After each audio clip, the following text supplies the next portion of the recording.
नमस्कार, आप सभी का स्वागत है जीएस एकेडमी जून के इस ज्योग्राफी के क्लास में, जहां पे हम लोग क्लास 6 का एनसीईआरटी से ज्योग्राफी पढ़ने वाले हैं। आप सभी के डिमांड पर यह क्लास शुरू किया जा रहा है, जहां पे हम लोग क्लास 6 से 10th तक का जो ज्योग्राफी है उसे एनसीईआरटी बुक के जो नोट्स है उस नोट से कंप्लीट करने वाले हैं। ध्यान रखिएगा, जो क्लास होंगी वो एनसीईआरटी का निचोड़ होगा, क्योंकि इस क्लास में प्रयास किया जाएगा कि आपका एनसीईआरटी का एक भी महत्वपूर्ण लाइन छूटने न पाए। ठीक है, तो आपके एग्ज़ाम को ध्यान में रखते हुए, ताकि आपका सिलेक्शन हो सके, इस तरह से हम लोग पढ़ने वाले हैं। चैनल पर नए हैं तो सब्सक्राइब कीजिएगा और आगे अपना क्लास आप कंटिन्यू रखिए। चलिए क्लास को शुरू करते हैं। और क्लास 6 का ज्योग्राफी है एनसीईआरटी का, और पहला चैप्टर है सौरमंडल में पृथ्वी।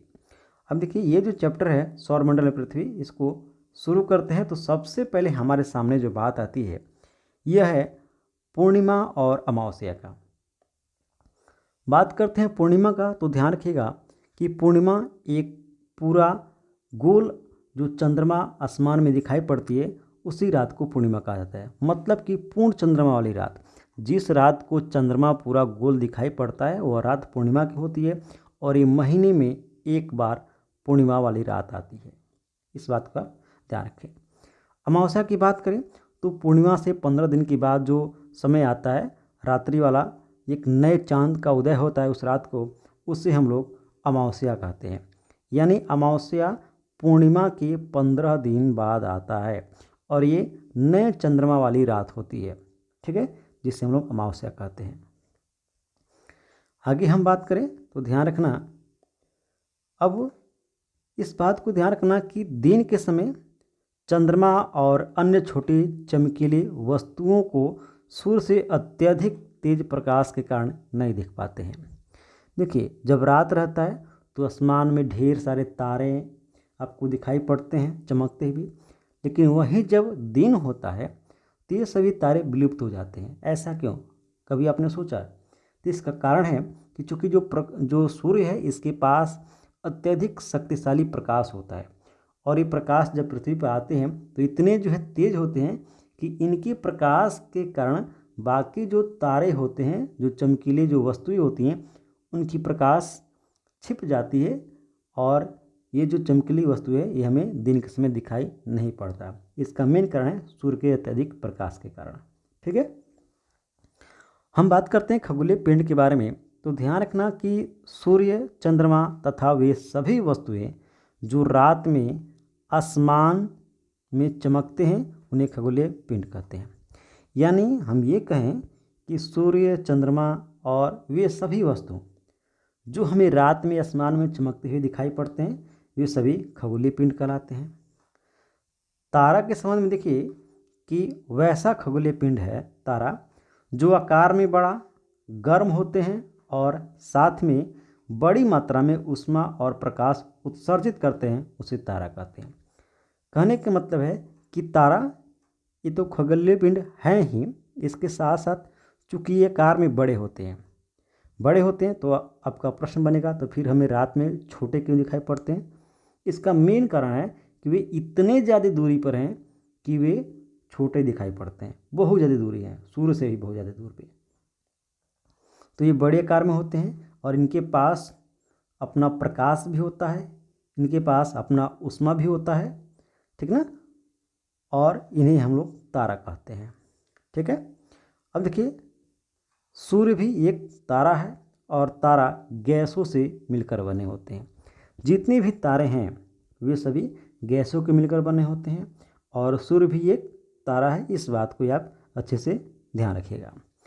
अब हम बात करते हैं नक्षत्र मंडल के बारे में। तो तारों के विभिन्न समूह के द्वारा बनाई गई आकृति नक्षत्र मंडल कहलाता है। मतलब कि कई सारे तारे जब मिलते हैं तब नक्षत्र मंडल का निर्माण करते हैं। जैसे आप बगल में देख सकते हैं कि यहाँ पे कई तारे बने हैं, यहाँ पे कई तारे जो मिले हैं तब जाके एक नक्षत्र मंडल का निर्माण हुआ है। जैसे बात करें अर्सा मेजर और बिग बियर, ये नक्षत्र मंडल के नाम हैं। ठीक है ना, सप्तऋषि अर्सा मेजर का ही भाग है। ये जो सप्तऋषि है जिसमें 7 तारे दिखाई पड़ते हैं, यह भी अर्सा मेजर का भाग है और अर्सा मेजर और बिग बियर खुद एक नक्षत्र मंडल है। इस बात को आप ध्यान रखिएगा। आगे हम बात करते हैं, तो ध्यान रखना कि सप्तऋषि ये उत्तर दिशा में स्थित 7 तारों का समूह है।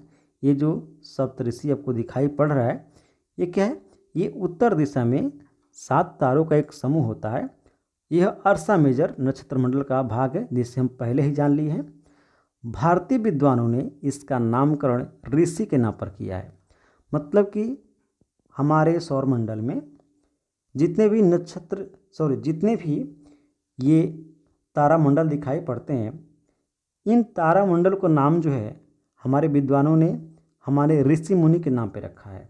जैसे कि बात करें ऋतु, पुलह, पुलस्त्य, अत्रि, वशिष्ठ, अंगिरा और मरीच। चूँकि ये सभी जो है तारामंडल है, लेकिन इन सभी का जो नाम है ये ऋषियों के नाम पर रखा गया है। ऋतु और पुलह को मिलाने वाली रेखा उत्तर दिशा का सूचक है। देखिए ये जो है ये ध्रुव तारा है। क्या है ये? ध्रुव तारा है, ठीक ना। तो कहा जा रहा है कि ऋतु और पुलह को मिलाने वाली रेखा जो है ये क्या है, ये उत्तर दिशा की ओर संकेत करता है, ठीक है। और बात करें तो यूनानी ग्रंथों में इसका नाम अल्फा, बीटा, गामा, डेल्टा, स्पिलोन, एटा, जेटा रखा गया है। अब यहाँ पे आप सोचोगे कि सर ये तो एक्स्ट्रा चीज़ दिया गया। देखिए कुछ ऐसा चीज़ है, कंटेंट है, कुछ ऐसी बातें हैं जो एक्स्ट्रा दिया गया है। ये अच्छी बात है, कम नहीं होनी चाहिए। ज़्यादा हम लोग थोड़े से पढ़ लेंगे तो बेहतर है, लेकिन कम नहीं पढ़ना है। एनसीईआरटी का कोई चीज़ छोड़ना नहीं है। अब हम बात करते हैं ध्रुव तारा के बारे में। देखिए यह आसमान में एक जगह स्थिर रहता है। ध्रुव तारा आसमान में एक जगह स्थिर रहता है। यह उत्तर दिशा की ओर ये उत्तर दिशा को बताता है। मतलब कि ध्रुव तारा आसमान में स्थिर भी रहेगा, उत्तर दिशा की तरफ दिखाई पड़ता है। और प्राचीन समय में लोग दिशा के निर्धारण के लिए इसी ध्रुव तारा का सहायता लेते थे या इसका प्रयोग करते थे, ठीक है। यानी ध्रुव तारे के माध्यम से प्राचीन समय में लोग अपनी दिशा का निर्धारण करते थे, ठीक है। आगे हम बात करते हैं ग्रह के बारे में, इसे समझिए। तो ग्रह जो है ये ग्रीक भाषा में इसे प्लैनेटियाई कहते हैं और इसका अर्थ होता है परिभ्रमक, मतलब कि चारों तरफ घूमने वाला। अब सूर्य की परिक्रमा, मतलब कि ग्रह जो हैं ये सूर्य की परिक्रमा लगाते हैं। और कैसे लगाते हैं? तो दीर्घवृत्ताकार, मतलब कि इस तरह की आकृति में, दीर्घवृत्ताकार आकृति में चक्कर लगाते हैं जो भी ग्रह होते हैं। ग्रह के पास ऊष्मा और प्रकाश नहीं होता। जो भी ग्रह होते हैं उनके पास अपना खुद का ना तो ऊष्मा होता है और ना ही अपना खुद का कोई प्रकाश होता है। यह तारों के प्रकाश से प्रकाशित होते हैं और ग्रहों की संख्या कुल 8 है। मैंने अभी आपको बताने का प्रयास किया कि जो ग्रह होते हैं, प्लैनेट होते हैं, ये ग्रीक भाषा में इनको प्लैनेटियाई कहा जाता है और इनका मतलब होता है परिभ्रमक, मतलब कि चारों तरफ घूमना, ठीक ना। और अभी आपने ये भी देख लिया कि ये सूर्य की परिक्रमा करते हैं दीर्घवृत्ताकार में, ये लाइन याद रखना, दीर्घवृत्ताकार में। और इनके पास अपना ऊष्मा प्रकाश कुछ नहीं होता है। ये तारों के प्रकाश से चमकते हैं, प्रकाशित होते हैं। और इनकी कुल संख्या कितनी है? तो 8 है। इतनी बात याद रखना। अब देखिए ये जो 8 ग्रह हैं कौन कौन है, इसे समझने का हम प्रयास करते हैं। ये जो ग्रह हैं सूर्य से दूरी के अनुसार इनका जो है नाम दिया गया है। और सबसे पहले देखिए, सबसे पहले आता है बुध, शुक्र, पृथ्वी और मंगल। ये जो बुध, शुक्र, पृथ्वी और मंगल, ये जो 4 जो ग्रह हैं इनको कहा जाता है बष्पम या आंतरिक ग्रह। इनको आंतरिक ग्रह कहा जाता है। आंतरिक ग्रह का मतलब कि ये अंदर है। और ये जो है बृहस्पति, शनि, यूरेनस और नेपच्यून, ये जो 4 ग्रह हैं इन्हें हम लोग वसयन या वाह्य ग्रह कहते हैं। वाह्य ग्रह क्यों कहते हैं? क्योंकि ये बाहर की तरफ है। अब देखिए ये जो बुध, शुक्र, पृथ्वी के बाद मंगल आता है, मंगल और बृहस्पति के बीच में एक पट्टी पाई जाती है। मंगल और बृहस्पति ग्रह के बीच में एक पट्टी पाई जाती है और ये पट्टी जो है क्षुद्र ग्रहों की पट्टी होती है। क्षुद्र ग्रहों की पट्टी होती है। क्वेश्चन बनता है एग्जाम में कि किन दो ग्रहों के बीच में क्षुद्र ग्रह पाए जाते हैं, या किन दो ग्रहों के बीच में क्षुद्र ग्रह की पट्टी पाई जाती है, तो मंगल और बृहस्पति है। ठीक है ना। तो इन क्षुद्र ग्रहों की पट्टी के इधर इधर ये जितने भी 4 ग्रह हैं इन्हें आंतरिक ग्रह, और क्षुद्र ग्रह के इधर जितने भी ग्रह आते हैं ये सभी बाह्य ग्रह कहलाते हैं। ठीक है। अब आगे आप देखिए, ग्रह सूर्य के चारों ओर जिस दीर्घवृत्ताकार पथ पर चक्कर लगाते हैं उसे कक्षा कहते हैं। आप ऐसे समझिए, देखिए ये जो है मान लीजिए कि बीच में सूर्य है। ठीक है, ये बीच में सूर्य है। जब ये बीच में सूर्य है और यहाँ पे मान लीजिए कोई ग्रह है और इस तरह से चक्कर लगा रहा है, तो ये जो ग्रह है जो निश्चित पथ पर चक्कर लगा रहे हैं, तो यही इनका जो निश्चित पथ है जिसे दीर्घवृत्ताकार कहा जाता है, इसे ही हम लोग कक्षा कहते हैं। क्या कहते हैं? कक्षा कहा जाता है। इस बात को ध्यान रखना। यानी जिस पथ पर, जिस रास्ते पर ग्रह सूर्य की परिक्रमा करते हैं, चक्कर लगाते हैं, उसे ही हम लोग कक्षा कहते हैं। ठीक है, आगे बढ़िए। अब हम बात करते हैं सौर मंडल के बारे में। देखिए सौर मंडल जो है ये सूर्य का परिवार होता है, सौर मंडल का मतलब। और सौर मंडल जो है कैसे बनता है, तो इस सौर मंडल को बनने के लिए सूर्य के साथ जो 8 ग्रह हैं इन्हें जोड़ लिया जाता है। सूर्य के साथ 8 ग्रह, उपग्रह, कुछ खगोलीय पिंड, कुछ क्षुद्र ग्रह और कुछ उल्का पिंड को एक साथ इनको सौर मंडल कहा जाता है। मतलब कि सौर मंडल में सूर्य, 8 ग्रह, उपग्रह, कुछ खगोलीय पिंड, कुछ क्षुद्र ग्रह और कुछ उल्का पिंड को एक साथ सम्मिलित किया जाता है, तब जाके सूर्यमंडल यानी सौर परिवार का निर्माण होता है। अब यहाँ पे आप ध्यान दीजिएगा कि पौराणिक रोमन कहानियों में सौल शब्द को जो है सूर्य देवता को कहा जाता था। मतलब कि सौल जो शब्द था इसका मतलब सूर्य देवता होता था पौराणिक कहानियों में। ठीक ना।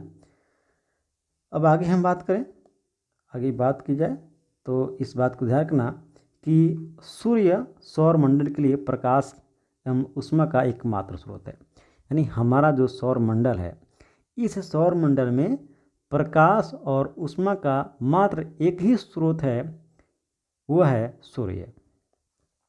और ये स्थित है सौर मंडल के केंद्र में। यानी हमारे सौर मंडल के केंद्र में सूर्य स्थित है और सभी ग्रह, उपग्रह, क्षुद्र ग्रह जो भी है ये इस सूर्य के चक्कर लगाते हैं। निर्माण की बात की जाए तो सूर्य का निर्माण अत्यधिक गर्म गैसों से हुआ है, क्योंकि हमने पीछे ही देखा है कि जो तारे होते हैं गैसों के बने होते हैं और सूर्य भी खुद एक तारा है, इसलिए गैसों का बना होता है। सूर्य से पृथ्वी की दूरी लगभग ये 15 करोड़ किलोमीटर होती है। ठीक है, इसे आप याद रखिएगा। ये सारा का सारा जो लाइन है ये NCERT का है, एक भी इधर उधर लाइन नहीं है। सूर्य से सबसे निकट ग्रह बुध है। ठीक ना। और ये बुध जो है यह एक चक्कर 88 दिनों में लगाता है। मतलब कि बुध 88 दिनों में सूर्य का एक चक्कर लगा देता है। और पृथ्वी का जुड़वा बहन शुक्र को कहा जाता है। और शुक्र को पृथ्वी का जुड़वा बहन इसलिए कहा जाता है क्योंकि दोनों का जो आकार है और आकृति है लगभग एक समान है। मतलब कि पृथ्वी और शुक्र ग्रह दोनों का जो आकार है और आकृति है लगभग एक ही समान है, इसलिए शुक्र को पृथ्वी का जुड़वा बहन कहा जाता है। ये क्वेश्चन TRE शायद सेकंड का है, TRE सेकंड में पूछा गया था क्वेश्चन क्लास 6 के 8 के एग्ज़ाम में। ठीक है, आगे हम बात करते हैं प्लूटो के बारे में। देखिए प्लूटो ये पहले 9वें ग्रह का दर्जा इसे प्राप्त था, लेकिन अगस्त 2006 में ग्रहों की दर्जा इसे समाप्त कर दी गई। मतलब कि इसे 9वें ग्रह का जो दर्जा प्राप्त था वह अगस्त 2006 में इससे यह दर्जा छीन लिया गया। क्यों? क्योंकि अंतर्राष्ट्रीय खगोलीय संगठन की बैठक हुई 2006 में और प्लूटो 2003 UB और सीरियस को बौना ग्रह का दर्जा दे दिया गया। ऐसा क्यों? तो इसका कारण ये था कि ग्रहों की जो क्राइटेरिया होती है उस क्राइटेरिया को ये फुलफिल नहीं कर पा रहे थे, इसलिए प्लूटो को 2006 में बौने ग्रह का दर्जा दे दिया गया। आगे हम बात करें तो आगे अब बात करते हैं पृथ्वी के बारे में। देखिए पृथ्वी जो है सूर्य से दूरी के हिसाब से ये तीसरा ग्रह है, यानी बुध शुक्र पृथ्वी आता है, यानी ये सूर्य है तो बुध शुक्र और पृथ्वी, ये तीसरा ग्रह है पृथ्वी। और आकार के हिसाब से ये पांचवा है, यानी आकार के हिसाब से पृथ्वी कौन सा ग्रह है तो पाँचवें नंबर की ग्रह है, और सूर्य से दूरी के अनुसार तो तीसरे नंबर की ग्रह है। इस दोनों बात को आप याद रखिएगा।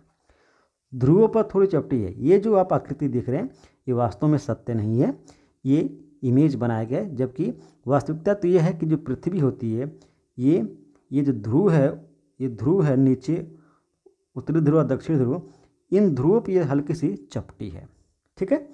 और इसी चपटी होने के कारण पृथ्वी को हम लोग भूआब कहते हैं। क्या कहते हैं? पृथ्वी को भूआब कहा जाता है। जीवन के लिए अनुकूल परिस्थितियाँ केवल पृथ्वी पर पाई जाती हैं, ये भी आप समझ रहे हैं। यानी जीवन के लिए अगर 8 ग्रहों को देखा जाए तो केवल पृथ्वी पर ही अभी तक मतलब कि जीवन संभव है, बाकी किसी पर नहीं है। यह सौरमंडल का अद्भुत ग्रह है, यानी जो पृथ्वी है ये पूरे सौरमंडल का अद्भुत ग्रह है। ऐसा इसलिए क्योंकि यहाँ पे जीवन के हर संभव जो वस्तुएं हैं, जो चीज़ें हैं वो पाई जाती हैं, जैसे ऑक्सीजन, कार्बन डाइऑक्साइड, प्रकाश, जल, हर चीज़ यहाँ पे जीवन के लिए जो जरूरी है वो पाया जाता है। इसलिए इसको अद्भुत ग्रह कहा गया है सौरमंडल का। पृथ्वी पर वायु और जल उपस्थित है। पृथ्वी का 2/3 भाग जल से घिरे होने के कारण अंतरिक्ष से देखने पर यह नीला प्रतीत होता है, इसलिए इसे नीला ग्रह भी कहा जाता है, ठीक है। चलिए अब हम बात करते हैं उपग्रह के बारे में। देखिए उपग्रह क्या है? एक खगोलीय पिंड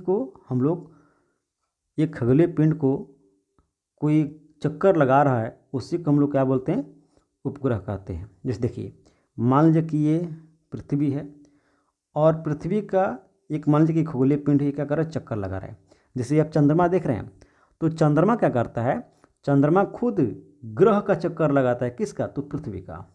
पृथ्वी एक ग्रह है और चंद्रमा क्या कर रहा है? उसका चक्कर लगा रहा है, तो चंद्रमा क्या हो गया? उपग्रह हो गया। तो वही कहा जा रहा है ऐसा खगोलीय पिंड जो ग्रह की परिक्रमा करता है वह उपग्रह कहलाता है।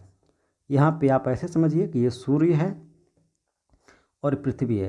पृथ्वी तो ऐसे घूम रही है, जैसे पृथ्वी घूम रही है, सूर्य का चक्कर लगा रही है, और ये चंद्रमा भी क्या कर रहा है?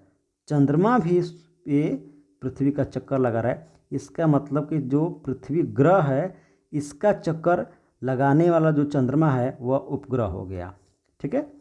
अब हम बात करते हैं मानव निर्मित उपग्रह के बारे में, ठीक है। देखिए मानव निर्मित जो उपग्रह है यह एक कृत्रिम पिंड होते हैं। क्या है? कृत्रिम पिंड होते हैं, और इनका उपयोग जो है ब्रह्मांड के बारे में जानकारी प्राप्त करने के लिए, पृथ्वी पर संचार माध्यम को संचालन हेतु करने के लिए, और पृथ्वी पर विभिन्न प्रकार के या ब्रह्मांड में विभिन्न प्रकार को खोज करने के लिए इसका जो है मतलब कि इसे अंतरिक्ष में स्थापित किया जाता है या मानव के द्वारा इसे निर्माण किया जाता है। हम बात करते हैं ये पृथ्वी की कक्षा में स्थापित किए जाते हैं, और भारतीय उपग्रहों में देखा जाए तो इनसैट है, IRS है, एडूसैट है, या कुछ और भी उपग्रह हैं, ठीक है ना। अब यहाँ पे आप ध्यान दीजिएगा कि तो हम लोग चंद्रमा के बारे में देख लें। तो देखिए पृथ्वी का एकमात्र उपग्रह चंद्रमा है, यानी जो पृथ्वी है उसका एक ही उपग्रह चंद्रमा है, और इसका जो व्यास है चंद्रमा का यह पृथ्वी के व्यास का 1/4 है, मतलब कि 25% है। पृथ्वी का जितना व्यास है उसका 25% या 1/4 भाग व्यास जो है चंद्रमा का है, और पृथ्वी और चंद्रमा के बीच की दूरी 3,84,400 किलोमीटर है। ये भी शायद TRE का प्रश्न बन चुका है, ठीक है। 3,84,400 किलोमीटर पृथ्वी और चंद्रमा के बीच की दूरी है, ठीक है। इसके बारे में हम और तथ्य के बारे में बात करें तो चंद्रमा पृथ्वी का एक चक्कर 27 दिनों में पूरा कर लेता है, और साथ ही अपने कक्षा में इतने ही समय में एक चक्कर लगाता है। इसके कारण क्या होता है? हम चंद्रमा के केवल एक ही भाग देख पाते हैं। कहने का मतलब है कि आप ऐसे समझिए यहाँ पे कि ये जो पृथ्वी है, ये पृथ्वी क्या करता है, ये पृथ्वी 27 दिनों में लगभग अपना एक चक्कर पूरा कर लेता है, और चंद्रमा भी क्या करता है, 27 दिनों में पृथ्वी का एक चक्कर पूरा कर लेता है, ठीक ना। यानी चंद्रमा 27 दिनों में पृथ्वी का एक चक्कर पूरा कर लेता है, और चंद्रमा 27 दिनों में अपने अक्ष पर भी एक घूर्णन पूरा कर लेता है। इसीलिए क्या होता है कि हम चंद्रमा के केवल एक ही भाग को देख पाते हैं, ठीक है। इसका मेन कारण यही है। अब आगे देखिए, आगे बात करते हैं तो कुछ रोचक तथ्य हैं। रोचक तथ्य यह है कि नील आर्मस्ट्रॉन्ग पहले ऐसे व्यक्ति थे जिन्होंने 20 जुलाई 1969 को सबसे पहले चंद्रमा के सतह पर कदम रखा, ठीक ना। और कह रहा है कि मालूम करो कि क्या कोई भारतीय चंद्रमा पर गया है। बिल्कुल गया है। कौन गया है? तो देखिए, राकेश शर्मा जो है 1984 में चंद्रमा पर जाने वाले पहले भारतीय बने हैं, ठीक है। ये भी आप याद रखिएगा। अब हम बात कर लेते हैं क्षुद्र ग्रहों के बारे में। तो देखिए, क्षुद्र ग्रह दरअसल ये क्या होते हैं, तो ये टूटते हुए तारे होते हैं। तारों के टूटते हुए जो भाग हैं उसी को क्षुद्र ग्रह कहा जाता है। और हम सब लोग जब रात को देखते हैं तो हम लोग विश मांगते हैं, भाई वो खुद एक टूटता हुआ तारा है, तू आपके विश को क्या फुलफिल करेगा, ठीक है। यह मंगल और बृहस्पति ग्रह के गुरुत्वाकर्षण के कारण इनके बीच फंस जाते हैं। मैंने अभी आपको बताया था कि मंगल और बृहस्पति के बीच में क्षुद्र ग्रहों की पट्टी पाई जाती है और वहाँ पे क्षुद्र ग्रह होते हैं। तो ये आखिर ये क्षुद्र ग्रह वहाँ पे उस दोनों ग्रहों के बीच में क्यों होते हैं? तो इसका कारण है कि जो दोनों ग्रह हैं मंगल और बृहस्पति, ये दोनों अपने अपने तरफ उन क्षुद्र ग्रहों को खींचते हैं, जिसके कारण ये क्षुद्र ग्रह ना तो मंगल की तरफ जा पाते हैं और ना ही बृहस्पति की तरफ जा पाते हैं और बीच में ही लटक जाते हैं, ठीक है ना। आगे देखिए, आगे कहा जा रहा है कि ये मंगल और बृहस्पति की कक्षा में घूमते रहते हैं। यह अन्य उपग्रहों खगोलीय पिंड की तरह सूर्य की परिक्रमा करते हैं। मतलब कि ये ग्रह, उपग्रह और अन्य खगोलीय पिंडों की तरह भी क्या करते हैं, सूर्य की परिक्रमा करते हैं, ठीक है। अब यहाँ पे ध्यान रखिए, ये आपका मंगल हो गया, ये बृहस्पति हो गया। बीच में देख रहे हैं ये जो पट्टी है ये क्षुद्र ग्रहों की है। यहाँ पे इस बात को ध्यान रखिएगा कि ये जो मंगल है, ये मंगल है और बृहस्पति है, दोनों के पास अपनी अपनी गुरुत्वाकर्षण शक्ति है और दोनों इन क्षुद्र ग्रहों के क्या करते हैं, अपने अपनी तरफ खींचते हैं, जिसके कारण ये क्षुद्र ग्रह ना तो मंगल की तरफ जा पाते हैं और ना बृहस्पति की तरफ जा पाते हैं और बीच में लटके रहते हैं, ठीक है। चलिए आगे बात करते हैं। अब हम उल्का पिंड के बारे में बात कर लेते हैं। देखिए, उल्का पिंड क्या है, तो सूर्य के चारों ओर चक्कर लगाने वाले पत्थरों के छोटे छोटे टुकड़े होते हैं, ठीक ना, जिन्हें हम लोग क्षुद्र ग्रह भी कहते हैं और इन्हीं को हम लोग उल्का पिंड कहते हैं, ठीक ना। यानी ये भी जो है सूर्य के चारों ओर चक्कर लगाते हैं और छोटे छोटे पत्थरों के टुकड़े होते हैं। मंगल के गुरुत्वाकर्षण के कारण उल्का पिंड क्षुद्र ग्रह जो है वायुमंडल में प्रवेश कर जाते हैं। क्वेश्चन बन सकता है कि किस ग्रह की गुरुत्वाकर्षण बल के कारण उल्का पिंड या क्षुद्र ग्रह वायुमंडल में प्रवेश कर जाते हैं? तो क्या होगा, मंगल ग्रह। तो मंगल के गुरुत्वाकर्षण के कारण ये जो उल्का पिंड है ये वायुमंडल में प्रवेश कर जाते हैं और वायुमंडल में घर्षण के कारण उल्का पिंड जल जाते हैं। अब ध्यान रखना, क्वेश्चन बनता है कि किस मंडल में उल्का पिंड जल जाते हैं? तो समताप मंडल में उल्का पिंड जल जाते हैं, ठीक ना।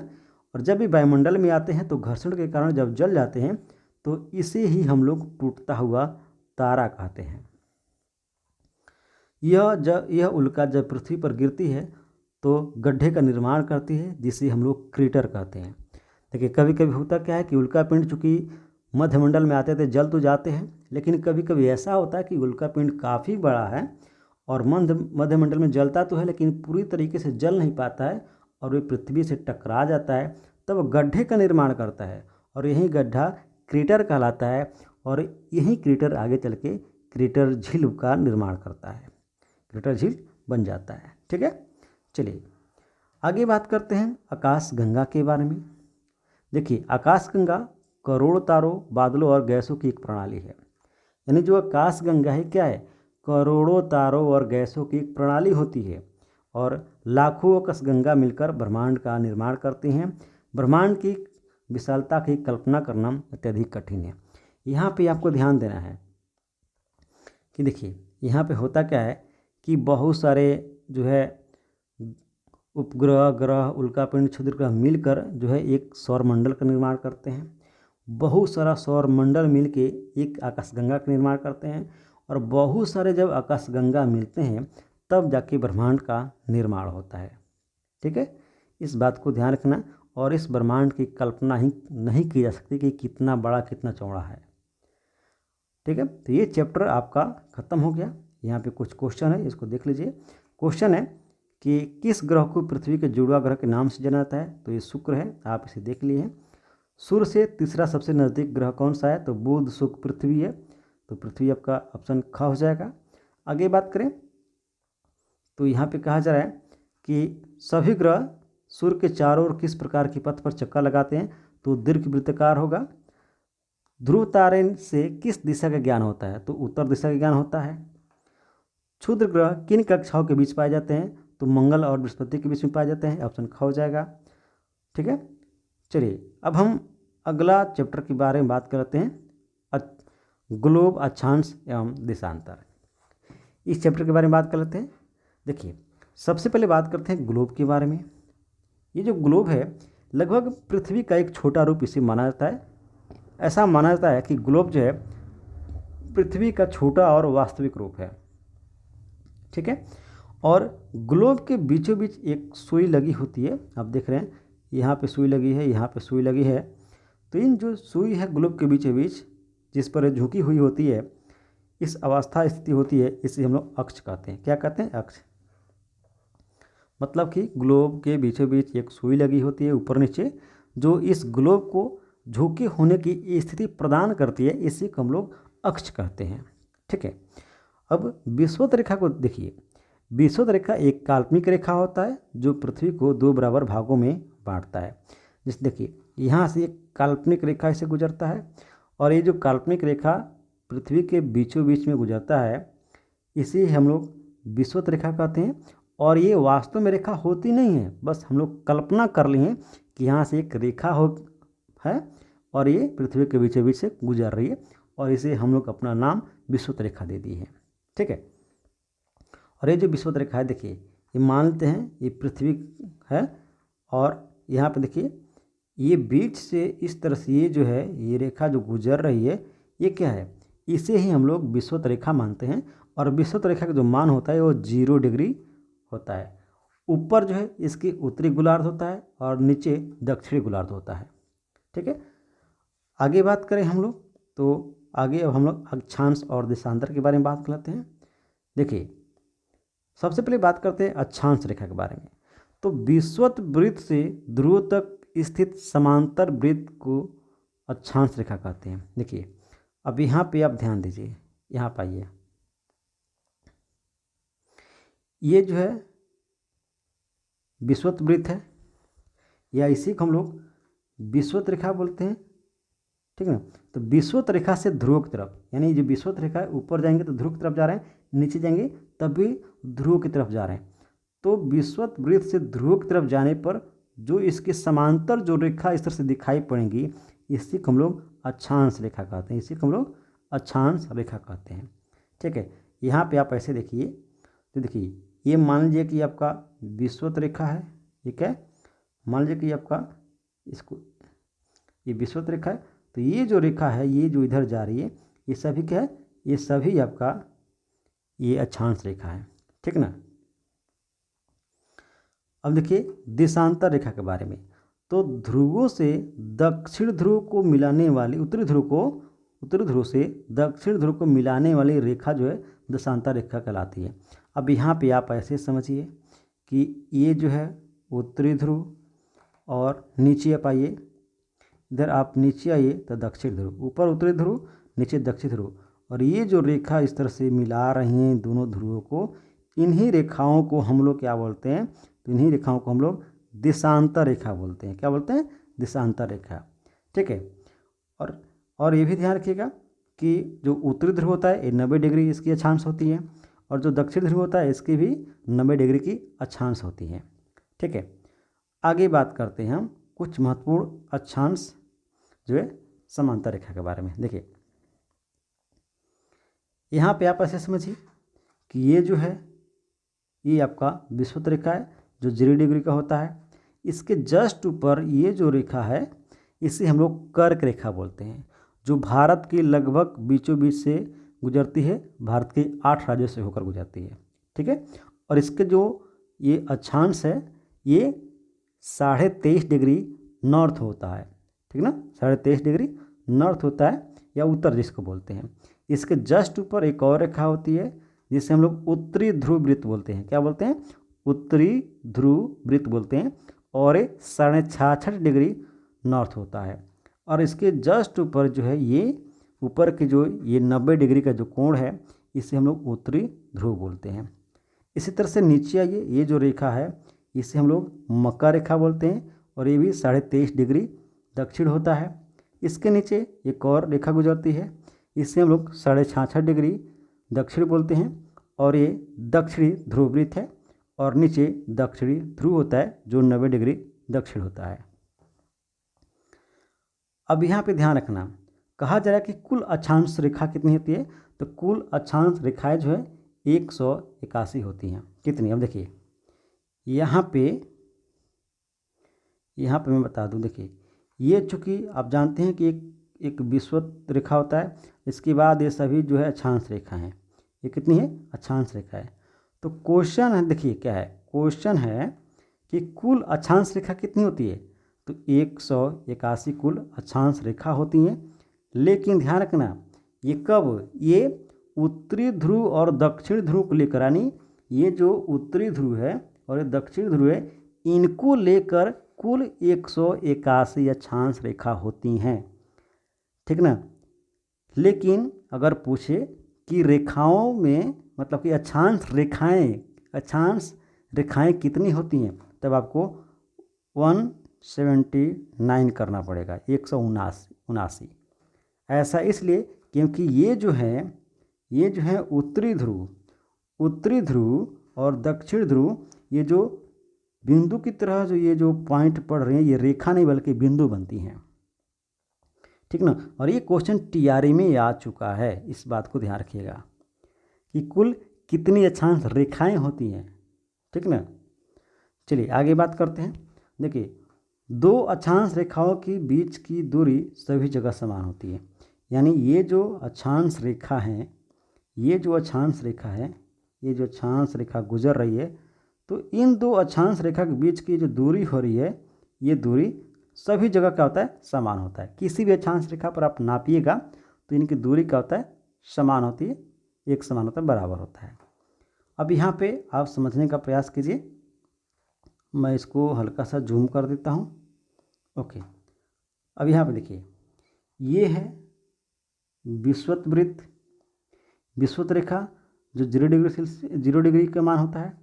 इसके ऊपर ये कर्क रेखा गुजर रहा है, इसके नीचे ये मकर रेखा गुजर रहा है। ठीक ना। ये आपका उत्तरी शीत कटिबंध, ये उत्तरी ध्रुव वृत्त है और ये दक्षिणी ध्रुव वृत्त है। अब यहाँ पे आप जब ध्यान देंगे तो पता चलेगा कि ये जो कर्क रेखा है और ये जो मकर रेखा है, दोनों के बीच का ये जो क्षेत्र है इसे हम लोग उष्णकटिबंध क्षेत्र बोलते हैं। क्या बोलते हैं? उष्णकटिबंध क्षेत्र बोलते हैं, क्योंकि यहाँ पे जो है सूर्य वर्ष में एक बार जो है सिर के ऊपर होता है। ठीक ना। ठीक है। और इसी के बीच में सूर्य हमेशा जो है कभी कर्क रेखा की तरफ तो कभी मकर रेखा की तरफ आता जाता रहता है। ठीक है ना। और यहाँ पे ये जो क्षेत्र पड़ता है, ध्यान रखिएगा, इसमें जो उष्णकटिबंधीय जो क्षेत्र पड़ता है वो काफ़ी जो है यहाँ पे गर्मी पड़ती है। यहाँ पे जो कर्क रेखा है, कर्क रेखा ध्यान रखिएगा, ये जो कर्क रेखा है और ये जो उत्तरी ध्रुव वृत्त है, इन दोनों के बीच में ये वाला जो क्षेत्र है, ये वाला क्षेत्र, इन क्षेत्रों को हम लोग, चूँकि ये कर्क रेखा के उत्तर में पड़ रहा है तो इसीलिए हम लोग इसे उत्तरी शीतोष्ण कटिबंध बोलते हैं। शीतोष्ण क्यों बोलते हैं? क्योंकि यहाँ पे ठंडी पड़ती है हल्की हल्की। देखिए सूरज, चूँकि सूरज इतना ही दूर में रहता है, इसके ना तो ऊपर जाता है ना तो नीचे जाता है। तो चूँकि सूर्य इतना ही दूर में रहता है, सूर्य इतना ही दूर में रहता है, तो यहाँ पे सूर्य का प्रकाश तिरछी पड़ती है और तिरछी पड़ने के कारण जो है इस यहाँ पे शीत पड़ता है, ठंड पड़ती है। इसलिए शीतोष्ण, चूँकि उत्तर में है तो उत्तरी शीतोष्ण कटिबंध कहा जाता है। इतनी बात क्लियर है। देखिए इसी तरह से यहाँ पे बात करें तो ये मकर रेखा और ये दक्षिणी ध्रुव वृत्त, तो यहाँ पर भी चूँकि ये सूरज तो यहीं पर रह रहा है इसी क्षेत्र में, तो सूरज का प्रकाश इस क्षेत्र में नहीं पड़ता है, और पड़ता है तो तिरछी पड़ता है, ठीक ना, तिरछी पड़ता है लेकिन तिरछी पड़ता है, जिसके कारण ये यहाँ शीत का मौसम होता है, मतलब कि ठंडी का मौसम होता है हल्का हल्का, और चूँकि दक्षिण में इसलिए इसका नाम दक्षिणी शीतोष्ण कटिबंध रखा गया है। ठीक है, देखिए ये जो रेखा है जिसे हम लोग दक्षिण ध्रुव वृत्त बोलते हैं, और ये जो दक्षिण ध्रुव है, दोनों के बीच का जो क्षेत्र है इसे हम लोग दक्षिण शीत कटिबंध कहा जाता है, दक्षिणी शीत कटिबंध कहते हैं। ऐसा इसलिए क्योंकि यहाँ पे सूर्य का प्रकाश ना के बराबर पड़ता है और अक्सर यहाँ पे जो है बर्फ़ जमी रहती है, इसलिए दक्षिणी शीत कटिबंध कहा जाता है। वही हाल यहाँ पे है, ये जो उत्तरी ध्रुव वृत्त है यहाँ पे और ये जो उत्तर ध्रुव है, दोनों के बीच का ये जो क्षेत्र है, यहाँ पे सूर्य का प्रकाश ना के बराबर पड़ती है, जिसलिए यहाँ पे हमेशा बर्फ़ जमा रहता है और ठंड पड़ती है, इसलिए इसको उत्तरी शीत कटिबंध कहा जाता है। इतनी बात मैं समझता हूँ कि क्लियर है। ठीक है, तो चलिए आगे बढ़ते हैं। अब हम बात करते हैं उष्ण कटिबंध क्षेत्र के। तो देखिए ये वहीं कहा जा रहा है कि 0 डिग्री से लेकर 23 डिग्री, ये 23.5 डिग्री होना चाहिए, 23.5 डिग्री नॉर्थ से लेकर 0 डिग्री से 23.5 डिग्री साउथ के बीच होता है, और कर्क और मकर रेखा के बीच सभी अक्षांशों पर सूर्य वर्ष में एक बार दोपहर में सिर के ठीक ऊपर होता है, जिसके कारण इस क्षेत्र में ज़्यादा ऊष्मा प्राप्त होती है, इससे हम लोग उष्णकटिबंधीय कहते हैं।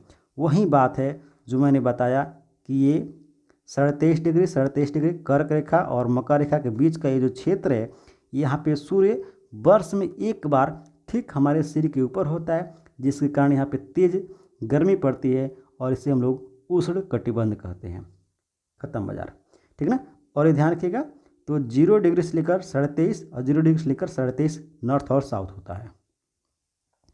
ये बात क्लियर हो गया। अब देखिए ये कहा जा रहा है कि शीतोष्ण कटिबंध, शीतोष्ण कटिबंध में कह रहा है कि 23.5 डिग्री नॉर्थ से लेकर 66.5 डिग्री नॉर्थ और 23.5 डिग्री साउथ से लेकर 66.5 डिग्री साउथ, यहाँ सूर्य की किरणें तिरछी पड़ती हैं, जिस कारण यहाँ तापमान मध्यम रहता है और शीतोष्ण कटिबंध कहते हैं।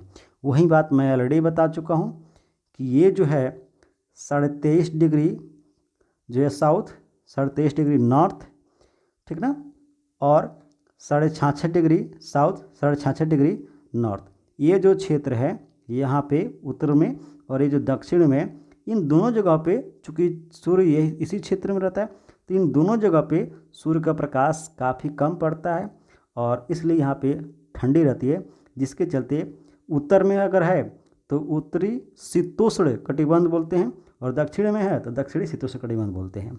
ये भी मैंने समझा दिया है। अब बात करते हैं शीत कटिबंध के बारे में।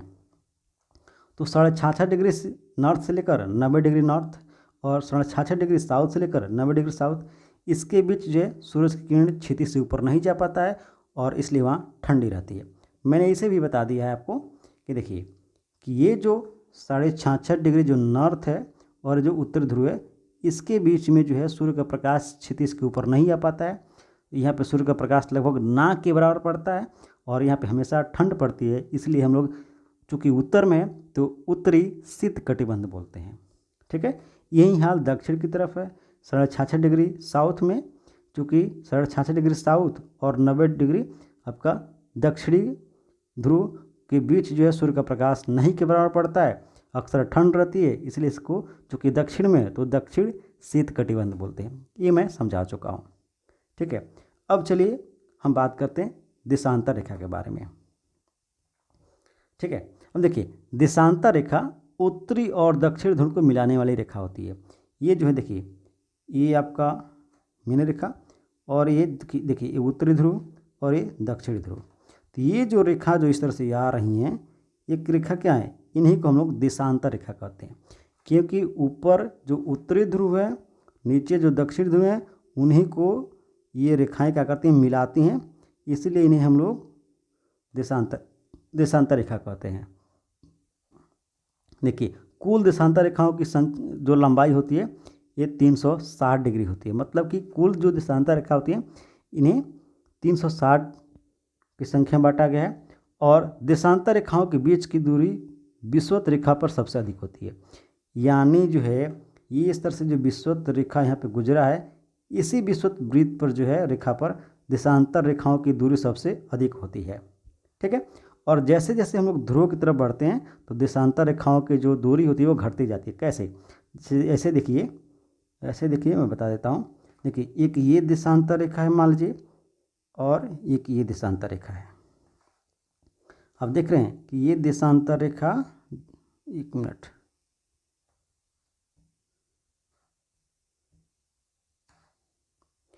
आप ऐसे समझिए, मैं इसको जूम कर देता हूँ।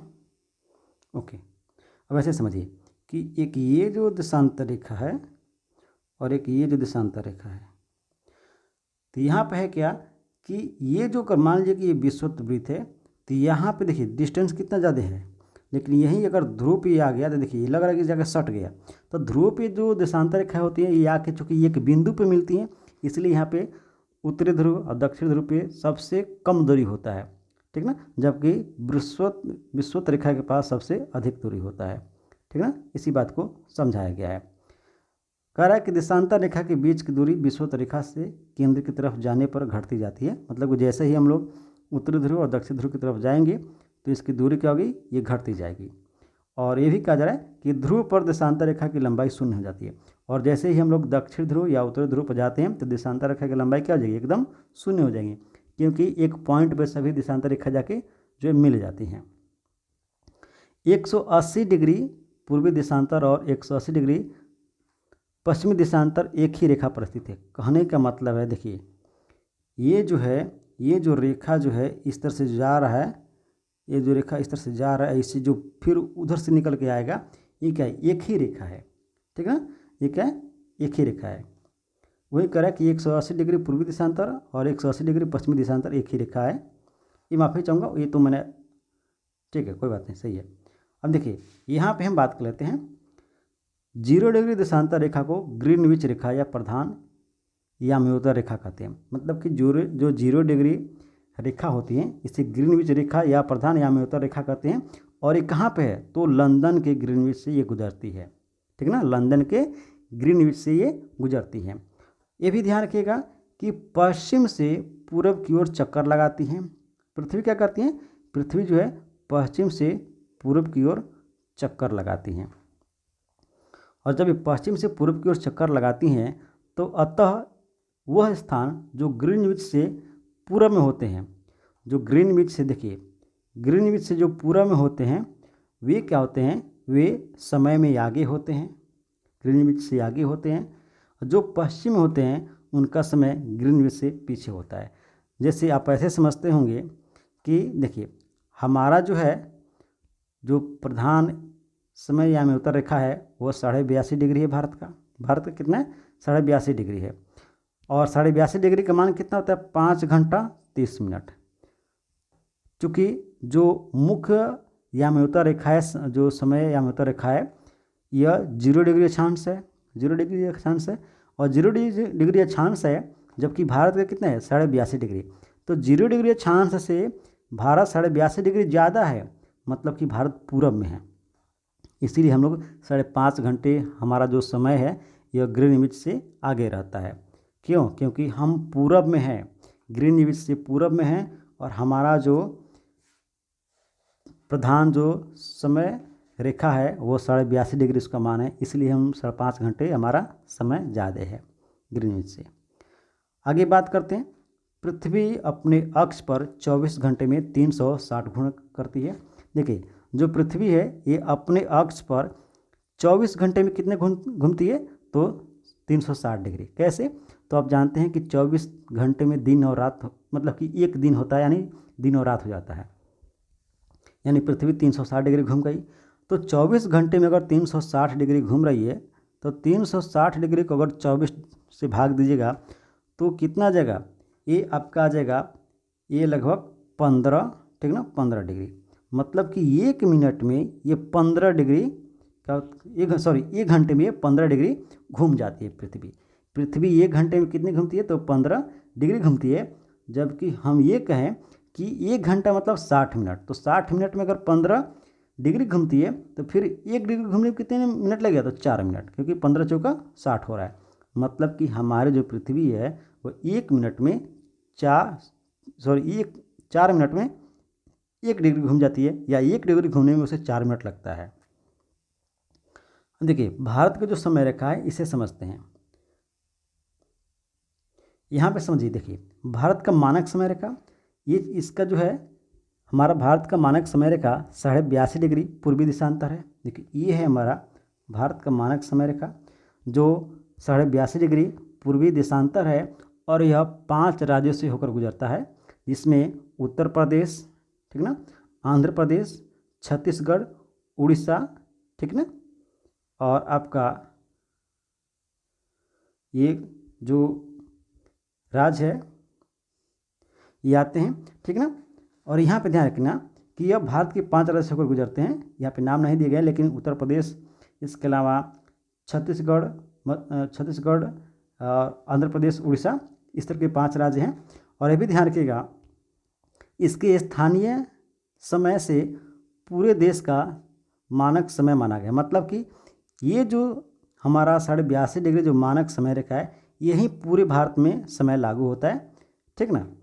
अब यहाँ पे देखिए भारत का मानक समय रेखा ग्रीनविच समय से 5 घंटे 30 मिनट आगे है, और इसका कारण मैंने बताया क्यों, तो इसका कारण यही है कि चूँकि हमारे जो मानक समय रेखा है इसकी मान 82.5 डिग्री पूर्वी दिशांतर है, ठीक ना।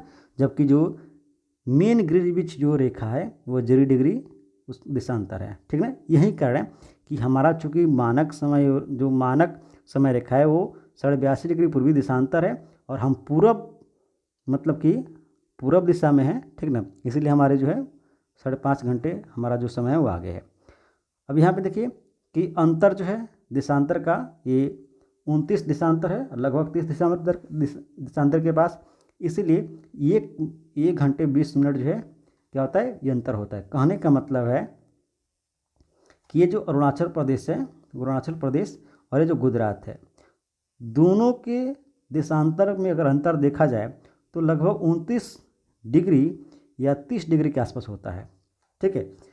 जिसके कारण क्या होता है, जिसके कारण कि इन दोनों के बीच में लगभग 2 घंटे का अंतर पाया जाता है, दोनों स्थानों के बीच में 2 घंटे का अंतर पाया जाता है। तो ये चैप्टर था, खत्म हो गया।